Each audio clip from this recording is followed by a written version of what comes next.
देखिए यहाँ पर सबसे पहला क्वेश्चन जिसमें पूछा जा रहा है कि शिक्षक शिक्षण सहायक सामग्री का उपयोग किस लिए करता है। मान लीजिए कि आप एक शिक्षक हैं और जो भी आप शिक्षण सहायक सामग्री का इस्तेमाल करते हैं, चाहे फ्लो चार्ट हो गया, चाहे आप बोर्ड का इस्तेमाल कर रहे हैं, बोर्ड व्हाइट बोर्ड हो गया, मैप चार्ट हो गया, तो इन सभी का इस्तेमाल आप किस लिए करते हैं, आप अपने स्तर से भी सोच करके इसका आंसर सही बता सकते हैं। देखिए पहला जो यहाँ पर ऑप्शन है कि शिक्षण को मनोरंजक बनाने के लिए, बी ऑप्शन है छात्रों के ग्रहण शक्ति स्तर को बढ़ाने के लिए, और सी ऑप्शन है छात्रों का अध्ययन आकर्षित करने के लिए, और डी ऑप्शन है छात्रों को शिष्ट बनाने के लिए। तो इन चारों विकल्पों में से सही आंसर क्या है, उसी का जवाब आपको यहाँ पर कमेंट बॉक्स में देना है। देखिए इस क्वेश्चन का जो हमारा राइट आंसर हो जाएगा वो है आपका ऑप्शन नंबर बी। यहाँ पर छात्रों की ग्रहण स्तर को बढ़ाने के लिए जो है शिक्षण में जो है शिक्षण सहायक सामग्री का उपयोग किया जाता है। यानी कि जब हम तमाम तरह के जो शिक्षण सहायक सामग्री है उनका इस्तेमाल करते हैं, तो जो बच्चों की ग्रहण शक्ति होती है, जो छात्रों की ग्रहण शक्ति होती है, जो नॉलेज को एक्वायर करने की जो आप बता रहे हैं उनको अपने अंदर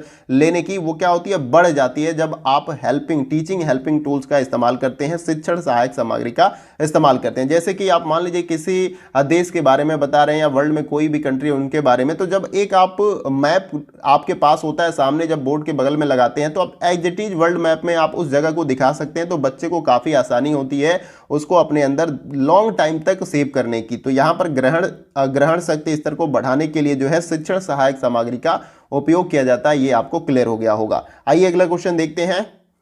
अगला क्वेश्चन हमारा है क्वेश्चन नंबर 2। देखिए इसमें पूछा जा रहा है कि निम्नलिखित में से कौन सा माध्यम शिक्षार्थियों के परस्पर वार्तालाप करने के लिए उपयुक्त है। इन चारों में से आपको बताने का प्रयास करना है कि इन सभी विकल्पों में से कौन सा एक ऐसा माध्यम है जो शिक्षार्थियों या छात्रों या विद्यार्थियों को परस्पर वार्तालाप करने के लिए सबसे उपयुक्त है। पहला ऑप्शन है फिल्म का उपयोग, बी है लघु समूह चर्चा, सी है विशेषज्ञों द्वारा व्याख्यान, डी देश व्यापक कक्षा कार्यक्रमों को टीवी पर दिखाना। सही आंसर क्या है आपको कमेंट बॉक्स में है बताना। देखिए इस क्वेश्चन का जो हमारा राइट आंसर हो जाएगा वो है आपका ऑप्शन नंबर बी। यहाँ पर लघु समूह चर्चा जो है आपका राइट हो जाएगा इस क्वेश्चन का, क्योंकि क्वेश्चन में पूछा जा रहा है कि कौन सा माध्यम, लघु समूह चर्चा एक ऐसा माध्यम है जो शिक्षार्थियों के परस्पर वार्तालाप करने के लिए सबसे उपयुक्त है। अब जब लघु समूह में 4 से 5 लोगों के बीच में या 5 से 6 लोगों के बीच में आप किसी बात या टॉपिक पे, तथ्य पे चर्चा करते हैं, तो सभी को अवसर मिलता है बातचीत करने का, सब कुछ बोलने का। तो यहाँ पर जो है कौन सा माध्यम शिक्षार्थियों के लिए परस्पर वार्तालाप करने के लिए उपयुक्त है, तो लघु समूह चर्चा। बाकी फिल्म का उपयोग, इसमें किसी भी प्रकार का जो है परस्पर वार्तालाप नहीं हो सकता। विशेषज्ञों के द्वारा व्याख्यान जब दिया जाएगा तो वैसे भी आप बात नहीं कर पाएंगे, क्योंकि आपको व्याख्यान सुनना होता है। देश व्यापक कार्यक्रमों कक्षा कार्यक्रमों को टीवी पर दिखाना, ये भी आपका गलत हो जाएगा। राइट है आपका ऑप्शन नंबर बी। आशा करता हूं कि इस क्वेश्चन का राइट आंसर आपने कमेंट बॉक्स में बी दिया होगा। आइए अगला क्वेश्चन देखते हैं। अगला क्वेश्चन हमारा है क्वेश्चन नंबर 3। देखिए इसमें पूछा जा रहा है कि कक्षा अनुशासन का उद्देश्य निम्नलिखित में से क्या होना चाहिए। इन चारों विकल्पों में से आपको बताना है। देखिए पहला जो यहाँ पर ऑप्शन दिया गया सामाजिक समानुरूपता होना चाहिए, बी है स्वनिर्देशन होना चाहिए, सी ऑप्शन है व्यक्तिक एवं सामाजिक समायोजन होना चाहिए, और डी ऑप्शन है स्वीकार्य कक्षा व्यवहार होना चाहिए। तो कक्षा अनुशासन का उद्देश्य क्या है इन चारों विकल्पों में से। आप भी स्कूल गए होंगे, आपको पता होगा कि स्कूल में आप कैसे मतलब रहते होंगे कि आप अनुशासन में रहते हैं, उसको कहा जा सकता है। तो उसी प्रकार से इन चारों विकल्पों में से आपको यह बताना कि कक्षा अनुशासन का उद्देश्य इन चारों विकल्पों में से क्या होता है। जैसे कि आप क्लासरूम में रहते हैं, आप जब भी स्कूलिंग आपने किया होगा तो उसमें आप शांत रहते होंगे, अच्छे से पढ़ते होंगे, तो वो एक अनुशासन के अंतर्गत आता। अगर आप शोर करते तो वो क्या होता, स्वीकार्य नहीं होता और टीचर आपको पनिशमेंट देता या दंडित कर देता। तो उसी प्रकार से यहाँ पर जो आपका राइट आंसर हो जाएगा वो है आपका ऑप्शन नंबर डी, स्वीकार्य कक्षा व्यवहार। यानी कि जो क्लास के अंदर स्वीकार है कक्षा व्यवहार, वही आपका यहाँ पर कक्षा अनुशासन का उद्देश्य होता है। यानी कि आपको ऐसा व्यवहार करना है जैसे कि क्लास डिस्टर्ब ना हो, क्लास का माहौल बेहतर रहे और इन्वायरमेंट बेहतर रहे। जैसे कि क्लास में कोई टीचर पढ़ा रहा है तो बीच में आपको शोर नहीं करना है, किसी से बातचीत नहीं करना है, नहीं तो टीचर क्या करेगा, पनिशमेंट आपको दे देगा, क्योंकि वो स्वीकार्य नहीं है। वो जो व्यवहार आप कर रहे हैं क्लासरूम के अंदर, वो व्यवहार स्वीकार्य नहीं शिक्षक को है और ये अनुशासन का उल्लंघन यहाँ पर हो रहा है, अनुशासन में आप नहीं रह रहे हैं। यहाँ पर जो है आपका राइट आंसर क्या हो जाएगा, ऑप्शन नंबर डी। आशा करता हूं कि आप सभी को क्वेश्चन क्लियर हुआ होगा और उसका आंसर भी आप सभी ने कमेंट बॉक्स में ऑप्शन डी बताया होगा। आइए अगला क्वेश्चन देखते हैं। अगला क्वेश्चन हमारा है क्वेश्चन नंबर 4। देखिए इसमें पूछा जा रहा है कि परीक्षण के मानकीकरण से संबंधित निम्नलिखित क्रियाकलापों को सही क्रम में लगाना है। तो यहाँ पर परीक्षण के संदर्भ में या परीक्षण के मानकीकरण के संबंध में कुछ क्रम दिए गए हैं ऊपर नीचे, उसको हमें क्या करना है, सही क्रम में लगा के इन नीचे दिए गए 4 विकल्पों में से सही आंसर बताने का प्रयास करना है। तो देखिए ये क्रम आपका जो होगा, सबसे पहले आपका इसमें क्या आता है, सबसे पहले आता है परीक्षण की योजना। क्या आता है, परीक्षण की योजना। उसके बाद आपका क्या आता है, उसके बाद आपका आ जाएगा यहाँ पर परीक्षण के मदों की तैयारी। पहले तो योजना बनाएंगे, फिर तैयारी आपका आ जाएगा। पहले नंबर पे ये आपका हो जाएगा, दूसरे नंबर पे तैयारी हो जाएगा, और तीसरे नंबर पे आपका आ जाएगा परीक्षण का परीक्षण किया जाना। ठीक है, ये तीसरे नंबर पे आ जाएगा, और चौथे नंबर पे आपका क्या आ जाएगा, विश्वसनीयता और विधि मान्यता का मूल्यांकन, यानी कि लास्ट में जो है आप उसका मूल्यांकन करेंगे। तो ये क्रम आपका होना चाहिए। यानी कि आप देखिए यहाँ पर पहले आपका आएगा ये, फिर उसके बाद से आएगा यहाँ पर पहला, फिर उसके बाद से हो जाएगा आई भी, ठीक है, फिर उसके बाद से आ जाएगा यहाँ पर चौथे नंबर पे तीसरा आ जाएगा। तो ये क्रम देख लीजिए, इन चारों में से कौन सा है वो आपका राइट आंसर हो जाएगा। तो जिस तरीके से मैंने यहाँ पे क्रम बनाया है उसके अनुसार आप देखेंगे कि ऑप्शन ए क्या हो जाएगा हमारा राइट आंसर। तो आशा करता हूँ कि इस क्वेश्चन का सही आंसर आप सभी ने कमेंट बॉक्स में बताया होगा। आइए अगला क्वेश्चन देखते हैं। अगला क्वेश्चन हमारा है क्वेश्चन नंबर 5। देखिए इसमें पूछा जा रहा है कि निम्न में से कौन सा अधिक परस्पर संवादात्मक और छात्र केंद्रित है, इन चारों विकल्पों में से आपको बताना है। तो देखिए यहाँ पर पहला जो ऑप्शन है संगोष्ठी, बी है कार्यशाला, सी है व्याख्यान और डी है समूह चर्चा। तो आपको बताना है कि परस्पर संवादात्मक यानी कि आपस में एक दूसरे बातचीत कर सके और छात्र केंद्रित कौन सा विकल्प आपको इन चारों विकल्पों में से लग रहा है। तो देखिए यहाँ पर जो आपका पहला जो दिया गया है संगोष्ठी, तो संगोष्ठी में बहुत सारे लोग वर्कशॉप में जो है शामिल होते हैं और वहाँ पर क्वेश्चन आप कर सकते हैं, लेकिन परस्पर संवाद कम होने के चांसेज है। कार्यशाला भी और व्याख्यान में भी परस्पर संवाद होने के चांसेस कम है, लेकिन समूह चर्चा में परस्पर संवादात्मक यहाँ पे संवाद हो सकता है छात्रों का। तो ये छात्र केंद्रित होता है। यहाँ समूह चर्चा क्या है, छात्र केंद्रित विधि है, इसे आपको याद रखना है। आइए अगला क्वेश्चन देखते हैं। अगला क्वेश्चन हमारा है क्वेश्चन नंबर 6। देखिए इसमें पूछा जा रहा है कि निम्नलिखित में से प्रभावी शिक्षण सहायक सामग्री कैसी होनी चाहिए। इन चारों में से पूछा जा रहा है कि प्रभावी शिक्षण सहायक सामग्री किस प्रकार की या कैसी होनी चाहिए। पहला है रंगीन और अच्छी प्रस्तुति होनी चाहिए उसमें, और बी है अधिगम हेतु छात्र के यथासंभव सभी संकायों को सक्रिय रखने में सक्षम होना चाहिए, और सी ऑप्शन है कि जिसे सभी छात्र देख सकें, और डी ऑप्शन है जिसे तैयार करना और उपयोग करना आसान हो। तो इन चारों विकल्पों में से आपको बताना कि प्रभावी शिक्षण सहायक सामग्री कैसी होनी चाहिए ताकि बच्चे जो है उससे अट्रैक्ट हों और उससे जो भी कंटेंट मिले वो उसे सीखने का प्रयास करें। तो देखिए इस क्वेश्चन का जो हमारा राइट आंसर हो जाएगा वो है आपका ऑप्शन नंबर बी। यहाँ पर अधिगम हेतु छात्र के यथासंभव सभी संकायों को सक्रिय रखने में सक्षम हो, यानी कि अब ऐसे ही छोटे बच्चे हैं, मान लीजिए क्लास 4 के या 3 के, तो उनमें ज़्यादा अगर टेक्स्ट उनकी बुक में भर दी जाएगी तो उनको बहुत ज़्यादा नहीं समझ में आएगा। तो आप देखते हैं कि क्लास 1, 2, 3 में ज़्यादातर कोशिश की जाती है कि पिक्चर्स जो इमेज होते हैं उनके माध्यम से बच्चों को सिखाने का प्रयास होता है, यानी कि चित्र बहुत ज़्यादा इस्तेमाल होते हैं छोटी कक्षाओं के बुक्स में। और जैसे जैसे बड़ी कक्षाओं में आप आते हैं तो उनमें आप देखते हैं टेक्स्ट बहुत ज़्यादा होता है और पिक्चर बहुत कम इस्तेमाल होता है। लेकिन अब वर्तमान में आप देखेंगे कि जो कंपटीशन की जो बुक आ रही हैं तो उसमें भी फिगर जो है देने का प्रयास किया जा रहा है ताकि फिगर से चीज़ों को आप समझने का प्रयास कर सके। तो यहाँ पर यही बताया गया कि अधिगम हेतु छात्र के यथासंभव सभी संकायों को सक्रिय रखने में सक्षम हो। ऐसा नहीं कि किताब खोलते ही एकदम लगे कि बोरिंग हो जाए, ठीक है, तो ऐसा कंटेंट उसमें क्रिएट करने का प्रयास किया जा रहा है। तो आशा करता हूं कि आप सभी ने इस क्वेश्चन का right answer option number B comment box में बताया होगा। आइए अगला क्वेश्चन देखते हैं। अगला क्वेश्चन हमारा है क्वेश्चन नंबर 7। देखिए इसमें पूछा जा रहा है कि निम्नलिखित में से कौन सा यंत्र प्रक्षेपित सहायक सामग्री यानी कि प्रोजेक्टेड एडिट्स के अंतर्गत आता है। इन चारों विकल्पों में से आपको बताना है कि कौन सा यंत्र प्रक्षेपित सहायक सामग्री के अंतर्गत आता है।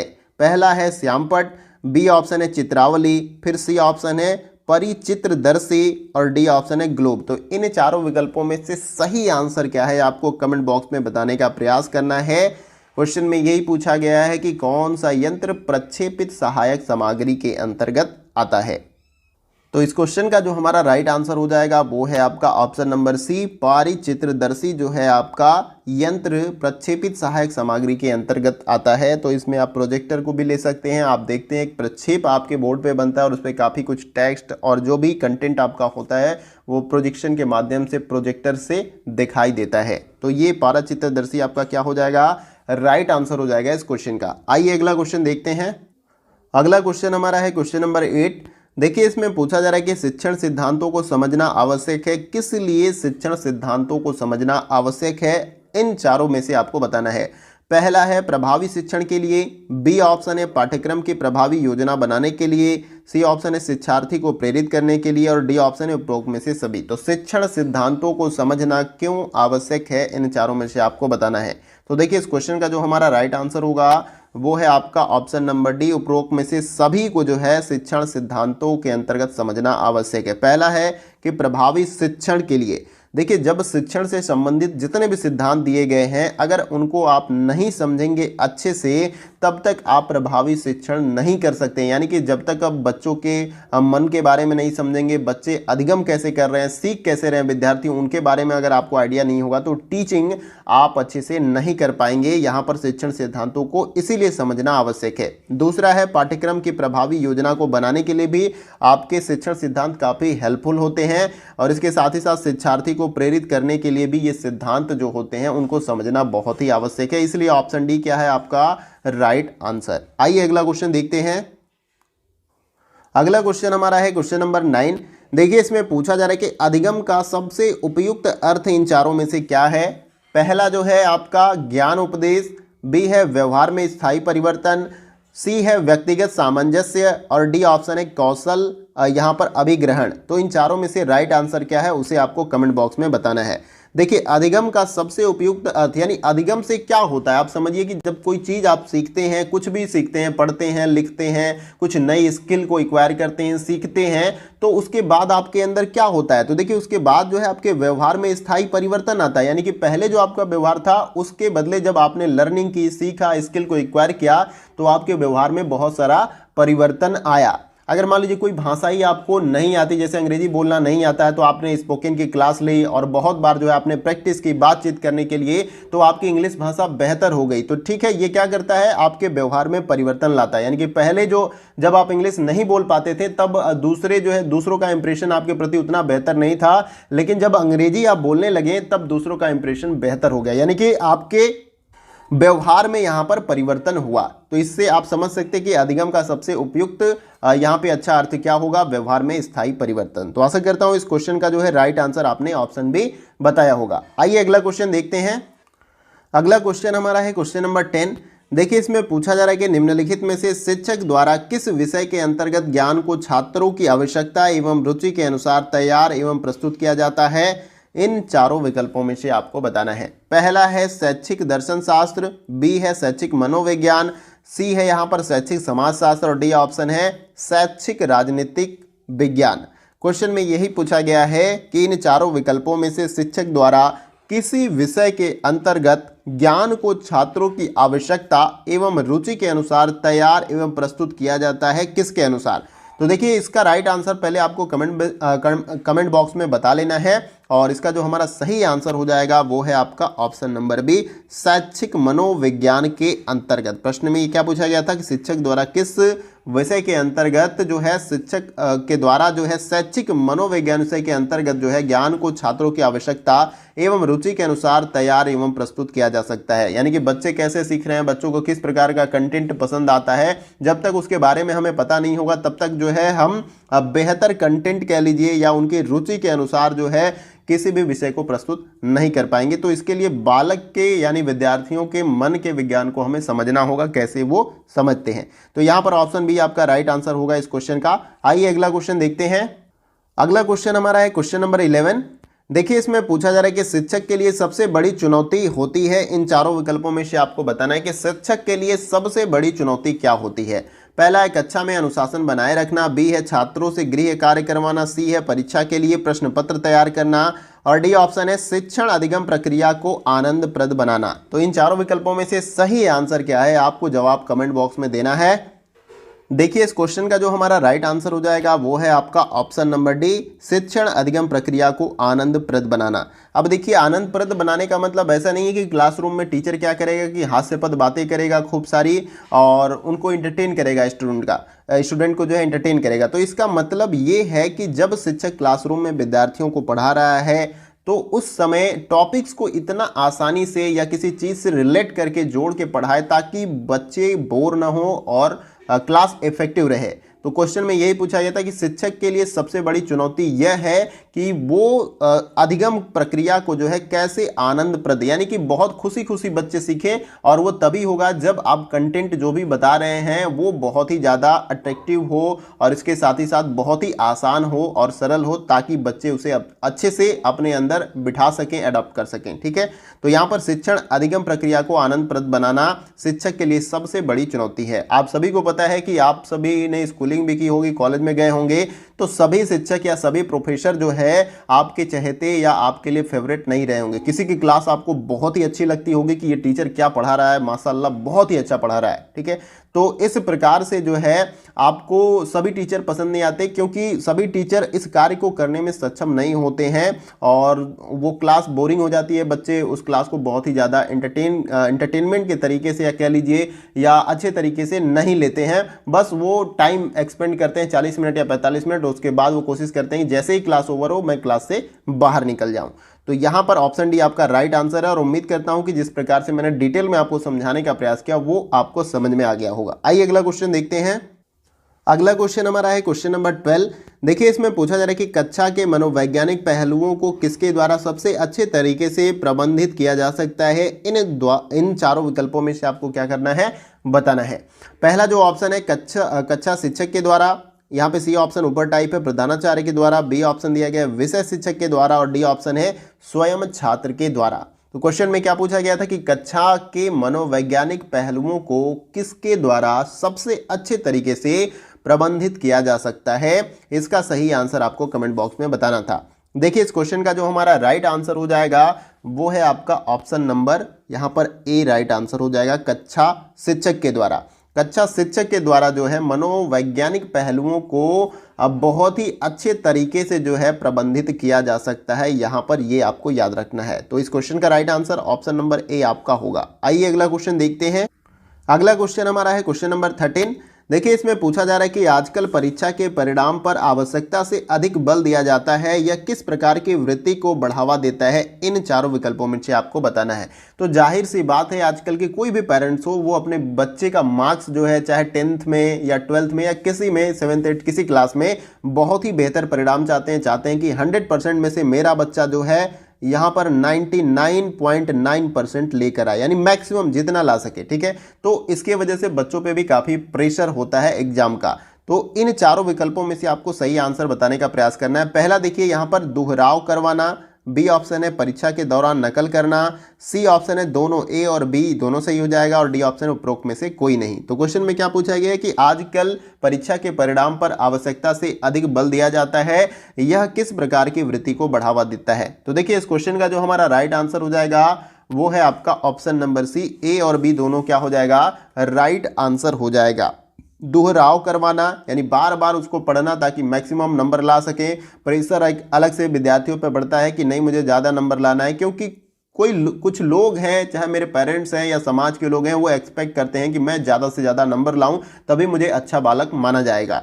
बी जो है यहाँ पर कि परीक्षा के दौरान नकल करना। तो अब जाहिर सी बात है कि जब परिणाम आजकल आप जरूरत से ज़्यादा उसको इंपॉर्टेंस देंगे तो उस स्थिति में विद्यार्थियों के अंदर नकल करने की प्रवृत्ति भी हो सकती है, यानी परीक्षा के दौरान नकल करना, क्योंकि डर रहा है कि वो फेल हो जाएगा तो लोग क्या कहेंगे, तो उस स्थिति में वो नकल कर लेगा। ठीक है, नकल यानी कि चीट कर लेगा क्वेश्चन को सॉल्व करने के लिए।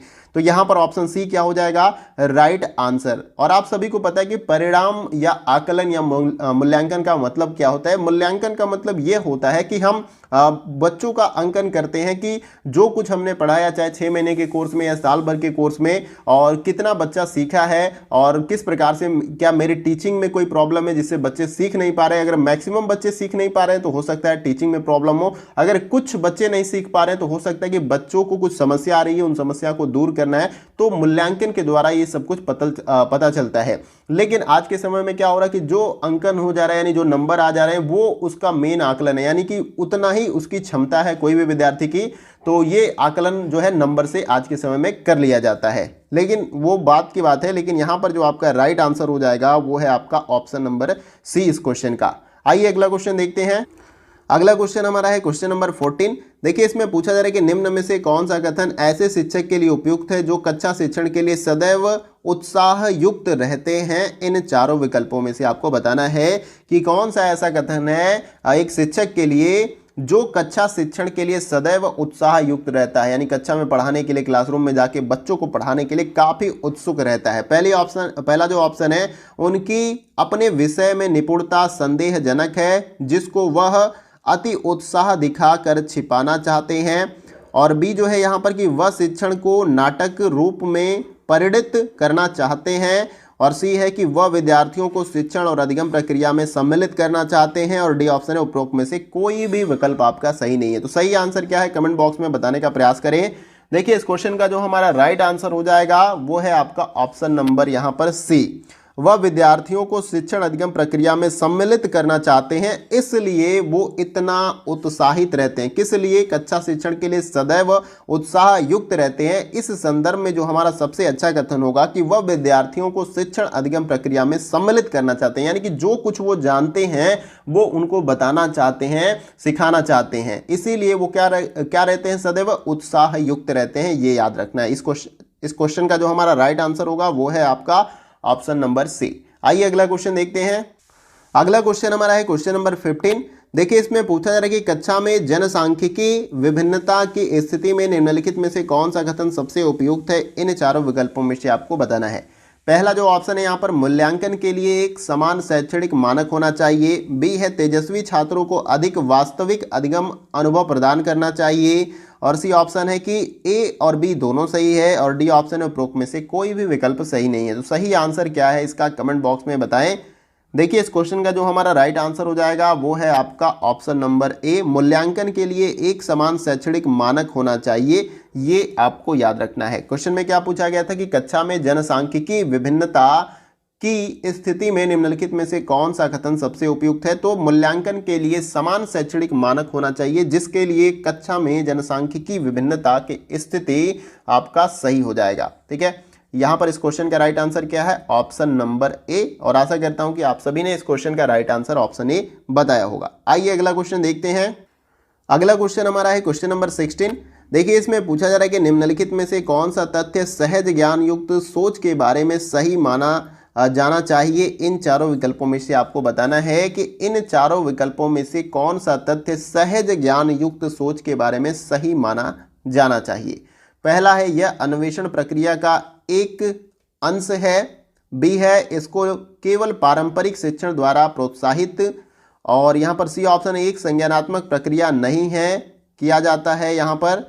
और उसके बाद से डी ऑप्शन है उपरोक्त में से कोई नहीं। तो सही आंसर क्या है इस क्वेश्चन का वो आपको बताना है।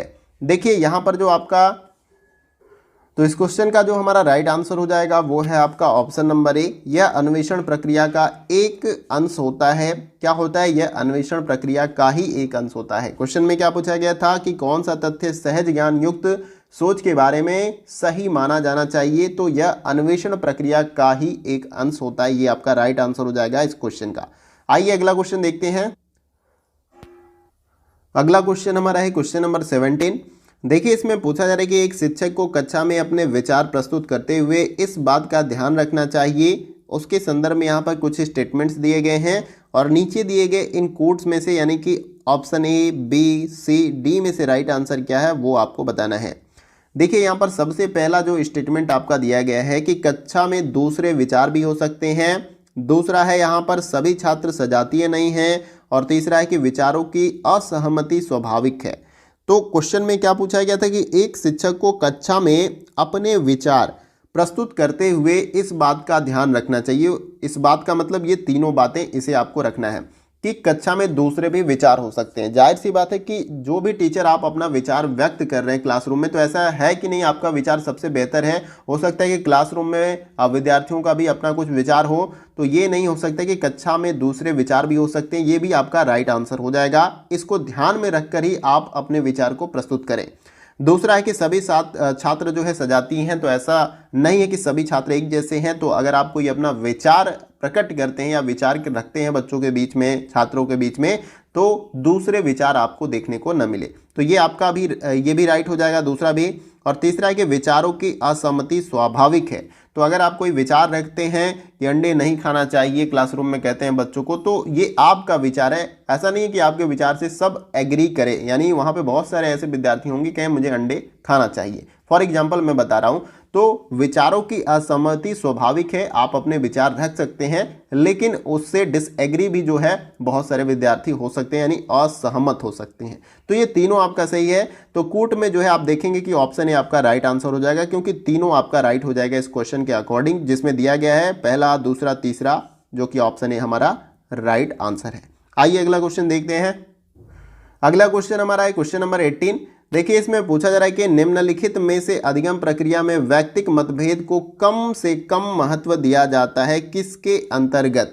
निम्नलिखित में से अधिगम प्रक्रिया में वैयक्तिक मतभेद को कम से कम महत्व दिया जाता है इन चारों विकल्पों में से किस ऑप्शन के अंतर्गत? पहला है प्रकृतिवाद के अंतर्गत, बी है यथार्थवाद के अंतर्गत, सी है आदर्शवाद के अंतर्गत और डी है व्यवहारिकता के अंतर्गत। तो देखिए इस क्वेश्चन का राइट आंसर क्या है, इसका जवाब आपको कमेंट बॉक्स में हमें क्या करना है, लिख कर बताना है।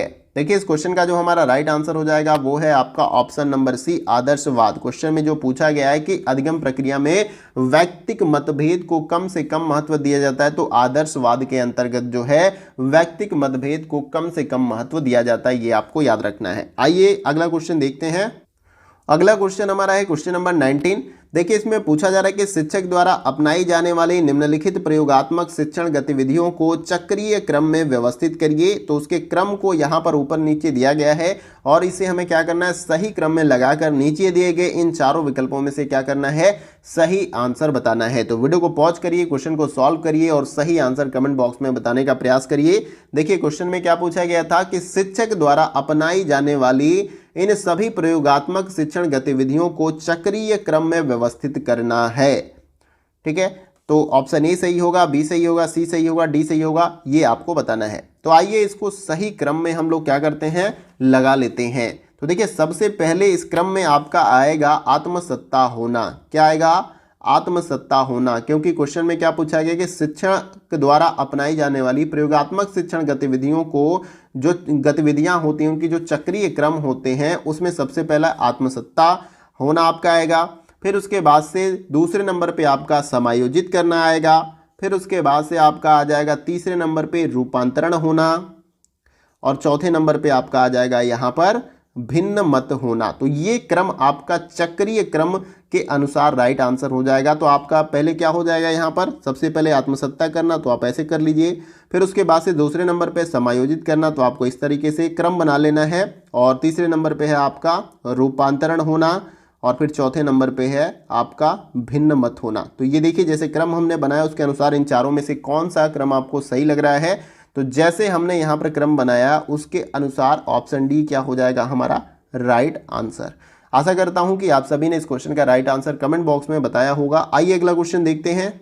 अगला क्वेश्चन हमारा है क्वेश्चन नंबर 20। देखिए इसमें पूछा जा रहा है कि हम प्रायः यह कहते हैं कि कोई दो छात्र एक जैसे नहीं हो सकते हैं, निम्नलिखित में से किस आधार पर वे एक दूसरे से भिन्न हो सकते हैं, ये आपको बताना है।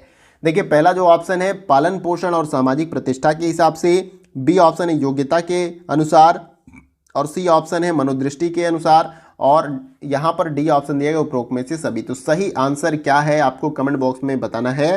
क्वेश्चन में क्या पूछा गया था कि हम प्रायः यह कहते हैं कि कोई दो छात्र एक जैसा नहीं होता है, जाहिर सी बात है, और निम्नलिखित में से किस आधार पे वे एक दूसरे से भिन्न हो सकते हैं। तो देखिए इस क्वेश्चन का जो हमारा राइट आंसर हो जाएगा वो है आपका ऑप्शन नंबर डी, उपरोक्त में से सभी। क्योंकि देखिए यहाँ पर ऑप्शन ए में जो दिया गया पालन पोषण और सामाजिक प्रतिष्ठा, पालन पोषण का मतलब किसी बच्चे का पालन पोषण अच्छे घर में जिनकी इकोनॉमिकल कंडीशन बेहतर है उस घर में हुआ तो रहन सहन और उसके हाव भाव में अंतर आपको देखने को मिलेगा, और एक गरीब घर के बच्चे का आपको हाव भाव देखने को काफी अंतर मिलता है। सामाजिक प्रतिष्ठा यानी कि प्रतिष्ठित व्यक्ति का एक बच्चा हो, चाहे पॉलिटिशियन हो गया या किसी आईएएस पीसीएस किसी भी मतलब ऊपर जो भी ओहदे होते हैं उनके बच्चे होंगे तो उनमें, और जो निचले तबके के जो बच्चे होते हैं उनमें काफ़ी अंतर आपको देखने को मिलती है, भिन्नता, चाहे पढ़ाई को लेकर चाहे इकोनॉमिकल कंडीशन को लेकर, और योग्यता के मामले में भी जो है अलग अलग यहाँ पर होते हैं बच्चे। ठीक है, एक और दूसरा जो बच्चा होता है ये दोनों आपस में भिन्न होते हैं योग्यता की दृष्टि से। किसी की योग्यता बहुत ज़्यादा होती है, किसी की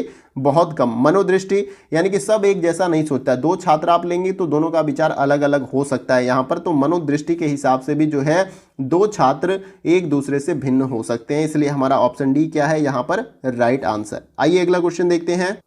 अगला क्वेश्चन हमारा है क्वेश्चन नंबर 21। देखिए इसमें पूछा जा रहा है कि कोई भी ऐसा कारक जिससे अनुक्रिया की संभावना की वृद्धि होती है को सुदृढ़ीकरण कहा जा सकता है। निम्नलिखित में से किन को सुदृढ़ीकरण के कारक कहा जा सकता है? इन चारों विकल्पों में से आपको बताना है कि सुदृढ़ीकरण के कारक को कहा जा सकता है इसमें से किस ऑप्शन को। पहला है प्रशंसा, बी ऑप्शन है सांकेतिक पुरस्कार। सुदृढ़ीकरण का मतलब कि किसी विद्यार्थी के अंदर जो है आप सुधार करना चाहते हैं, उससे यहाँ पर तात्पर्य है सुदृढ़ीकरण से, ये आपको याद रखना है। पहला है प्रशंसा, बी है सांकेतिक पुरस्कार, और सी ऑप्शन है किसी कार्य में सफल होना, और लास्ट में है ऑप्शन डी उपरोक्त में से सभी। तो सही आंसर क्या है आपको कमेंट बॉक्स में बताना है। देखिए इस क्वेश्चन का जो हमारा राइट आंसर हो जाएगा वो है आपका ऑप्शन नंबर डी उपरोक्त में से सभी। क्वेश्चन में पूछा गया है कि कोई भी ऐसा कारक जिससे अनुक्रिया की संभावना की वृद्धि होती है, यानी कि कोई ऐसा फैक्टर जिसकी वजह से कोई अनुक्रिया करता है। तो कई अलग अलग फैक्टर हो सकते हैं, आपका अपना गोल हो सकता है कि मुझे नेट जेआरएफ क्लियर करना है, असिस्टेंट प्रोफेसर बनना है, टीचर बनना है, उसके लिए आप पढ़ाई करते हैं यानी अनुक्रिया करते हैं, किताब खोलते हैं, अध्ययन करते हैं। ठीक है, तो अलग अलग कारण हो सकता है। यहाँ पर को सुदृढ़ीकरण कहा जा सकता है, और निम्नलिखित में से किन सुदृढ़ीकरण को यहाँ पर कारक कहा जा सकता है? तो इसमें सभी आ जाएगा, प्रशंसा, सांकेतिक पुरस्कार और किसी कार्य में सफल होना, ये आपका सारा राइट हो जाएगा ऑप्शन डी, इसीलिए हमारा क्या है राइट आंसर। आइए अगला क्वेश्चन देखते हैं। अगला क्वेश्चन हमारा है क्वेश्चन नंबर 22। देखिए इसमें पूछा जा रहा है कि जब गणित का एक छात्र अपना कार्य संपूर्ण करता है तो उसको कंप्यूटर गेम्स खेलने की अनुमति मिल जाती है। इस स्थिति में निम्नलिखित में से कौन सा सिद्धांत नियम लागू होता है? इन चारों में से आपको बताना है। पहला है प्रेमाक सिद्धांत, बी ऑप्शन है थॉर्नडाइक का सिद्धांत, सी ऑप्शन है पाओ लॉ एक्सपेरिमेंट, और डी ऑप्शन है यहाँ पर उपरोक्त में से कोई नहीं। तो सही आंसर क्या है आपको राइट आंसर बताना है। देखिए इस क्वेश्चन का जो हमारा राइट आंसर हो जाएगा वो है आपका ऑप्शन नंबर ए, प्रेमाक सिद्धांत जो है यहाँ पे आपका राइट आंसर हो जाएगा। जब गणित का एक छात्र अपना कार्य संपूर्ण करता है या होमवर्क पूरा कर लेता है तो उसको कंप्यूटर गेम्स खेलने की अनुमति मिल जाती है। तो ये किस सिद्धांत के अंतर्गत या किस नियम के अनुसार ये लागू होता है? तो प्रेमाक सिद्धांत के अंतर्गत ये लागू होता है, इसे आपको याद रखना है। आइए अगला क्वेश्चन देखते हैं। अगला क्वेश्चन हमारा है क्वेश्चन नंबर 23। देखिए इसमें पूछा जा रहा है कि निम्नलिखित में से मोर्फोग्राफ शब्द किससे संबंधित है? इन चारों में से आपको बताना है कि मोर्फोग्राफ शब्द किससे संबंधित है। पहला है सुधारात्मक वर्तनी, करेक्टिव स्पेलिंग, और बी है यहाँ पर सुधारात्मक पठन, करेक्टिव रीडिंग, और सी ऑप्शन है सुधारात्मक अधिगम, करेक्टिव लर्निंग, और यहाँ पर डी ऑप्शन है सुधारात्मक व्यवहार यानी करेक्टिव बिहेवियर।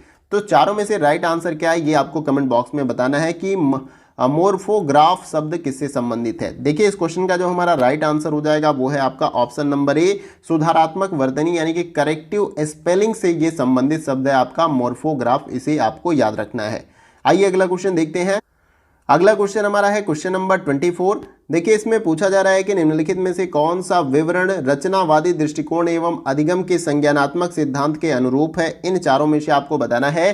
पहला जो है शिक्षार्थी अधिगम प्रक्रिया में सक्रिय भागीदार होता है, और बी ऑप्शन है विद्यार्थी व्याख्या चाहते हैं, सी ऑप्शन है सूचना एकत्रित करने के लिए विभिन्न सूत्रों का उपयोग, और डी ऑप्शन है उपरोक्त में से सभी। तो सही आंसर क्या है आपको कमेंट बॉक्स में बताने का प्रयास करना है। देखिए यहाँ पर इस क्वेश्चन का जो हमारा राइट आंसर हो जाएगा वो है आपका ऑप्शन नंबर डी, क्या हो जाएगा यहाँ पर राइट आंसर हो जाएगा उपरोक्त में से सभी। क्वेश्चन में यही पूछा गया कि इन चारों विकल्पों में से कौन सा विवरण रचनावादी दृष्टिकोण एवं अधिगम के संज्ञानात्मक सिद्धांत के अनुरूप है। तो देखिए यहाँ पर शिक्षार्थी अधिगम प्रक्रिया में सक्रिय भागीदार होता है, ये आपका राइट हो जाएगा रचनावादी दृष्टिकोण के अंतर्गत। बी जो है विद्यार्थी व्याख्या चाहते हैं, ये भी आपका राइट है। और सी जो है सूचना एकत्रित करने के लिए विभिन्न सूत्रों का उपयोग होता है, किसके अंतर्गत, यहाँ पर विवरण रचनावादी दृष्टिकोण एवं अधिगम के संज्ञानात्मक सिद्धांत के अनुरूप। तो यहाँ पर ये तीनों आपका सही है, इसका मतलब ऑप्शन नंबर डी आपका राइट आंसर हो जाएगा। आइए अगला क्वेश्चन देखते हैं।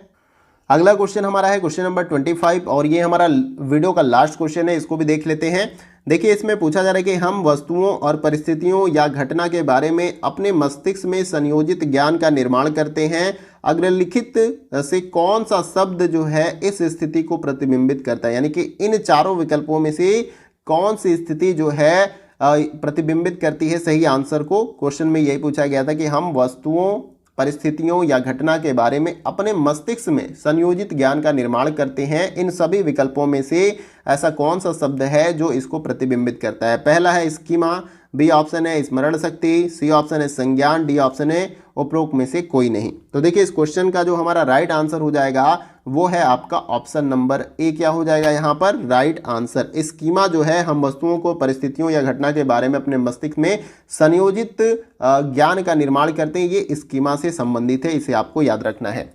तो देखिए ये हमारा वीडियो का लास्ट क्वेश्चन था, जैसा कि मैंने अभी आपको बताया, और उम्मीद करता हूं कि जितने भी क्वेश्चन मैंने आपको इस वीडियो में कराए वो सभी आपके एग्जाम के लिए काफ़ी हेल्पफुल होंगे। और इन 25 क्वेश्चन में से अगर किसी भी क्वेश्चन को लेकर आपको डाउट होता है